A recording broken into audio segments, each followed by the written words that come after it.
Mesdames, Messieurs, bonsoir. Bienvenue à ce journal d'information judiciaire. Les titres. Le barreau de Kinshasa-Gombe s'enrichit de nouveaux avocats. Ils sont 24 stagiaires à avoir prêté serment le 29 octobre 2013 lors d'une audience solennelle à la cour d'appel de Kinshasa-Gombe. Les nouveaux auxiliaires de la justice promettent de travailler selon les règles de la profession. Dossier du sinistré Alphonse Massamba, fauché par un véhicule d'une société brassicole dont vous avez suivi les péripéties dans ce journal. L'avocat du sinistré accusé d'avoir détourné les indemnités d'Alphonse Massamba versées par la SONAS décide enfin de rembourser l'argent à son propriétaire. L'occasion pour Massamba de remercier les autorités judiciaires pour l'aboutissement heureux de son dossier. Rebondissement de l'affaire de viol et meurtre sur mineurs qui oppose Kanki Kialungila Buffalo à Daniela Manyonga. Buffalo, condamné à la peine capitale par le TGI Gombe, a décidé d'aller en appel pour obtenir son acquittement. Invité du journal, le pasteur Théodore Ngoy, avocat et professeur en droit pénal, il parle de la procédure du divorce et du régime matrimonial auquel beaucoup de couples ne font pas attention lors de leur mariage civil. Voilà tout pour le sommaire. Ils sont 24 avocats stagiaires du barreau près la cour d'appel de Kinshasa-Gombe à avoir prêté serment le 29 octobre 2013. Cela s'est passé au cours d'une audience solennelle de la cour d'appel de Kinshasa-Gombe. Occasion aussi pour 4 avocats de renouveler leur serment à cette même cour. Tous se sont engagés à travailler dans le respect des lois de la République démocratique du Congo. Images et commentaires d'Oramazol, Diani Mouemé.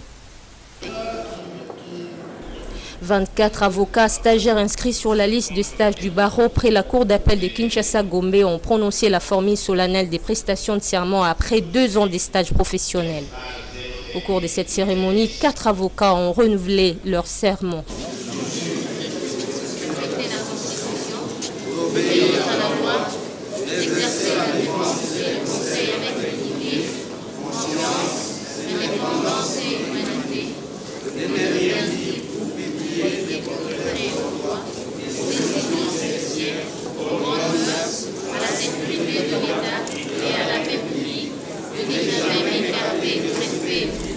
Cette formalité très particulière du serment, qui est aussi un accueil du nouvel avocat dans le rang du barreau, le représentant du bâtonnier s'en porte garant et confirme par ailleurs l'admission effective à la liste des stages ou au tableau de tous les candidats. Ces nouveaux promus n'ont pas hésité d'exprimer leur joie. Ils promettent désormais de se consacrer aux intérêts de la population pour une justice équitable. Nous sommes là pour concourir à la bonne administration de la justice dans notre pays. Nous allons soutenir la population, la défendre dans tous ses intérêts devant toutes les instances judiciaires. Nous allons nous y mettre pour pouvoir appliquer et respecter tout ce que nous venons d'énoncer tout à l'heure. La Cour d'appel prend acte de cette prestation de serment. Ces nouveaux promus sont invités à exercer leur profession avec droiture, fermeté et honnêteté. On va se rendre à présent au barreau de Matete. Vous avez suivi dans ce journal le dossier qui oppose le sinistré Massamba Alphonse, fauché par le véhicule d'une société brassicole, à son avocat Abed Kaembe Bankenge du barreau de Kinshasa-Matete. Alphonse Massamba accusait alors son avocat d'avoir détourné ses indemnités payées par la SONAS après cet accident qui lui a coûté les 2 jambes, après plusieurs actions intentées en justice et aussi après une plainte contre l'avocat au niveau du Conseil de l'ordre où l'avocat a été interpellé par ses pairs pour s'expliquer sur les faits lui imputés. Les parties décident de régler le contentieux à l'amiable car l'avocat Abed Kaembe Bankenge a finalement accepté de rembourser les indemnités de son client qu'il avait perçues à la SONAS. Aujourd'hui, le sinistré Massamba vient au journal d'information judiciaire remercier les autorités judiciaires pour l'issue de son dossier. Je vous propose de le suivre au micro de Thérèse Massengou, Merlin Kamalandwa. C'est un dossier qui a trop duré. Maître Abed Kaembe Bankenge avait nié à l'époque qu'il n'avait pas un problème avec moi, qu'il n'avait pas bouffé mon argent de sinistre, jusqu'à initier une citation directe au traité de Kasavubu. Et je remercie pour cette occasion les autorités ordinales qui ont vraiment été sensibilisées sur ces dossiers pour essayer de contraindre ce monsieur de me payer. Je remercie particulièrement les bâtonniers nationaux. Vraiment, il m'a beaucoup aidé sur ces dossiers et les bâtonniers du barreau de Matete, entre autres le doyen qui m'a aussi beaucoup soutenu sur ces dossiers. Et vraiment, j'en suis très reconnaissant. La justice fonctionne et je compte toujours sur les autorités pour que ces dossiers aillent à son aboutissement. Sachez aussi que la procédure au niveau du Conseil de l'ordre continue car l'avocat du barreau de Matete, Abed Kayembe Bankenge, bien qu'ayant reconnu les faits, doit aussi être entendu par ses pairs. Si les faits lui imputés sont confirmés, il risque une radiation de son barreau. Rebondissement de l'affaire de viol et meurtre sur mineurs qui oppose Kanki Kwalungila Buffalo à Daniela Manyonga. Le tribunal de grande instance de la Gombe avait tranché ce liquide en condamnant Buffalo à la peine capitale pour ses infractions. Le prévenu Buffalo interjette appel à la cour d'appel de Kinshasa-Gombe et sollicite de la cour son acquittement. Pour lui, il y a mal jugé. La cour d'appel de Kinshasa-Gombe a siégé en audience foraine à la prison centrale de Makala et procède à l'instruction du dossier en identifiant le prévenu. Reportage Thérèse Massengou, Diani Moueme.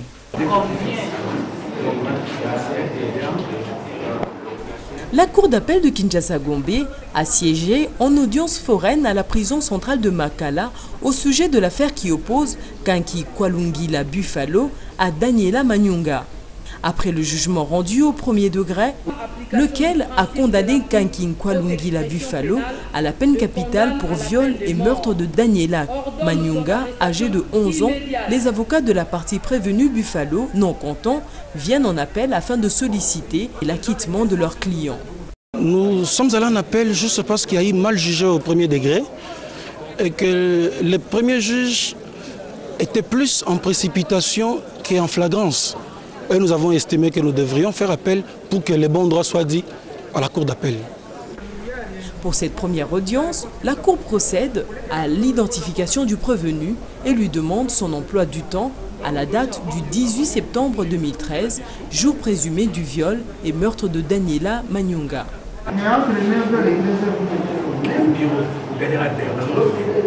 Le bureau, j'ai quitté à 13h30 pour arriver là-bas à 14h.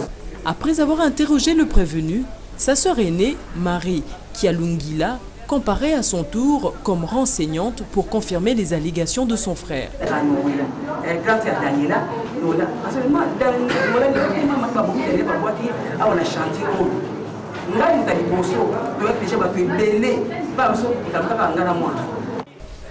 Au cours de la même audience, la grand-mère de Daniela Bolongo Cécile vient donner sa version de fait. L'organe de la loi se limite à poser des questions aux prévenus ainsi qu'aux deux renseignantes. La partie civile n'a pas manqué de s'exprimer par rapport à cet appel. C'est son droit le plus légitime de contester un jugement, mais on verra, on est en train d'instruire l'affaire comme on l'a fait au premier degré et nous verrons quelle sera la décision de la Cour par rapport à ce que lui critique dans le jugement, ce qui doit apporter des critiques par rapport à ce jugement-là. La Cour renvoie l'affaire à 2 semaines pour la comparution des autres témoins cités par les deux parties. L'affaire que vous allez suivre à présent oppose l'association des secrétaires généraux de l'administration publique à Roger Barafouana. Ce dernier saisit le tribunal de grande instance de la Gombe pour solliciter la reformation de la décision rendue au premier degré sur la saisine du tribunal car un élément substantiel de la date fait défaut. Les avocats de la partie civile soutiennent que c'est une décision préparatoire qui n'est pas susceptible d'appel. L'association des secrétaires généraux accuse Roger Barafouana de spoliation des sites du cinquantenaire à Lutendele, des sites qui leur avaient été attribués par le gouvernement congolais. Au premier degré, la partie prévenue évoque le préalable de l'irrégularité du tribunal dans l'original de l'exploit qui doit saisir le tribunal. Le tribunal passe outre cette exception et se déclare saisi. La suite dans ce reportage. C'est l'ordonnance du président qui a fixé l'audience. Il a trouvé que l'ordonnance du chef de juridiction avait le même date. Le tribunal de paix de la Gombe s'est déclaré saisi au sujet du dossier qui oppose les secrétaires généraux de l'administration publique à Roger Barafwana. Ceux-ci l'accusaient alors de spoliation des sites du cinquantenaire de l'Outendele leur attribué par l'État congolais.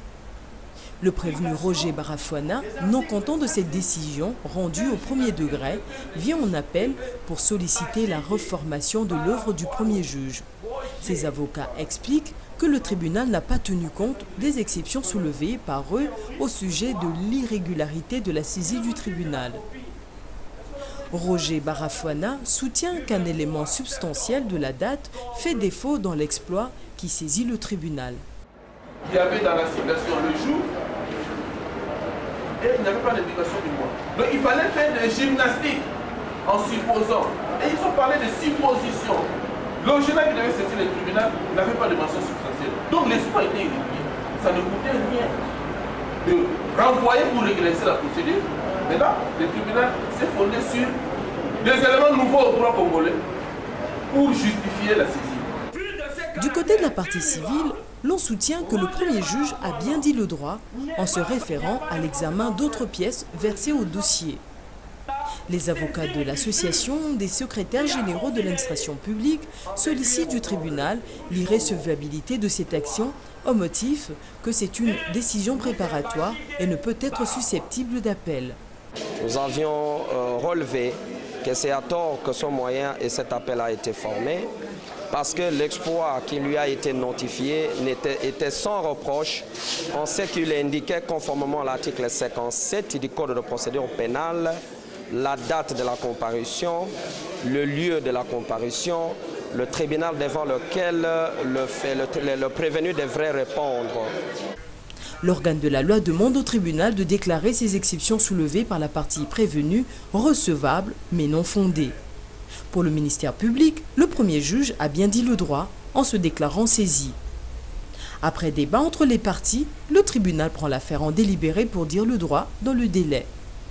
Le tripé Ngaliema a examiné l'affaire qui oppose Roger Elombo à Kassongo et consorts le 6 juillet 2013. Roger Elombo affirme avoir été victime de violations de domicile et de menaces de la part de Kassongo et consorts. La partie civile se joint à l'action du ministère public afin d'obtenir la condamnation des prévenus. Des prévenus justement rejettent les accusations et évoquent le défaut de qualité du demandeur ainsi que l'obscurité du libellé. De Ramazol, Merlin Kamalandwa. J'ai une violation de domicile, de la violation de domicile, c'est une parcelle qui appartient à la congrégation des Sœurs de Saint-Joseph de Turin, une association sans but. Juillet 2013, Roger Elombo affirme avoir été victime des violations des domiciles et des menaces proférées à son égard par le prévenu Kassongo et consorts dans la commune des Mongafula. Les parties prévenues Kassongo et consorts s'en défendent et soutiennent que la parcelle qu'occupe Roger Elombo ne lui appartient pas mais appartient plutôt à la congrégation des Sœurs des Saint-Joseph des Turins. Le ministère public poursuit ses prévenus pour l'infraction des violations des domiciles. La partie civile s'est jointe à l'action du ministère public par voie des citations directes afin d'obtenir la condamnation des cités. C'était en date du 6 juillet 2013, aux alentours de 16 h, qu'un groupe d'individus s'est introduit dans sa parcelle sans autorisation, a proféré des menaces contre eux. Et c'est pourquoi nous sommes devant le tribunal pour que justice soit faite. Du côté de la défense, on évoque deux préalables, dont le défaut des qualités dans le chef du demandeur et l'obscurité du libellé au motif que l'exploit comporte beaucoup d'irrégularités. Il ne suffit pas de se déclarer victime pour avoir automatiquement la qualité de venir saisir le tribunal. Sinon, n'importe quelle personne peut se dire, voilà, on est entré dans telle parcelle, donc moi j'en suis préjudicié. Non, il faudrait démontrer le lien juridique qui existe entre cette personne et l'objet même de l'infraction, qui est une parcelle. Nous sommes en matière immobilière, la propriété telle que clamée dans l'exploit introductif d'instance doit être prouvée et devrait être prouvée. L'organe de la loi, dans son avis, demande au tribunal de dire non fondées les exceptions soulevées par la partie prévenue. Après débat entre les deux parties, le tribunal prend l'affaire en délibéré pour dire le droit dans le délai légal. Alors, explication à présent, quand est-ce que l'on peut parler de l'infraction de violation de domicile? Sachez que l'infraction de violation de domicile simple est prévue et punie par l'article 70 du Code pénal congolais, livre 2. Cette infraction diffère de la violation de domicile avec menace ou violence. On parle de violation de domicile simple lorsque l'occupant s'oppose, mais l'auteur s'introduit sans toutefois user de violence, menace ou fausse clé. En clair, celui qui pénètre contre la volonté de l'occupant dans une maison, un appartement, une chambre ou leur dépendance clôturée est puni de servitude pénale principale de 7 jours et d'une amende fixée par le tribunal. Par contre, est puni de servitude pénale de 8 jours à 2 ans avec une amende fixée par le tribunal, celui qui s'introduit dans le domicile d'autrui sans autorisation et avec violence. Pour avoir connu un accident de travail avec un bras droit amputé, Felingolo est en justice contre la société Gondour Industrie avec laquelle il avait conclu un contrat verbal en qualité de machiniste. Felingolo réclame son indemnisation et 100 000 $ américains de dommages et intérêts à la société Gondour, mais Gondour renvoie le plaignant à son employeur principal, le groupe d'études d'intervention, une sous-traitance de Gondour. La suite dans ce reportage. C'est un accident et c'est la responsabilité qui est responsable certainement de les dommages que M. Ngolo a connus. Avril 2013, Ngolo Feli affirme avoir conclu un contrat verbal pour une durée indéterminée avec la société Gondour Industrie de Congo en qualité des machinistes. Il va connaître un accident de travail et son bras droit sera amputé. Ngolo Feli a initié en son temps plusieurs actions pour réclamer son indemnisation et 100 000 $ américains des dommages et intérêts. Une action rejetée par la société Gondour qui le renvoie à son employeur principal, la société GEI, groupe d'études d'intervention. Les avocats de Gondour affirment que Ngolo Feli avait été sous-traitant et rejettent toute responsabilité à la société GEI, son employeur. À l'audience de ce jour, la société Gondour Congo vient en contestation des dommages et intérêts sollicités par Ngolo Feli. Ces avocats plaident sur la forme et évoquent comme moyen la surséance de la présente affaire au motif que la Cour d'appel de Matete, saisie du même dossier, ne s'est pas encore prononcée. Nous nous sommes dit, mais c'est Ngolo Feli travaille auprès de ma cliente comme sous-traitant.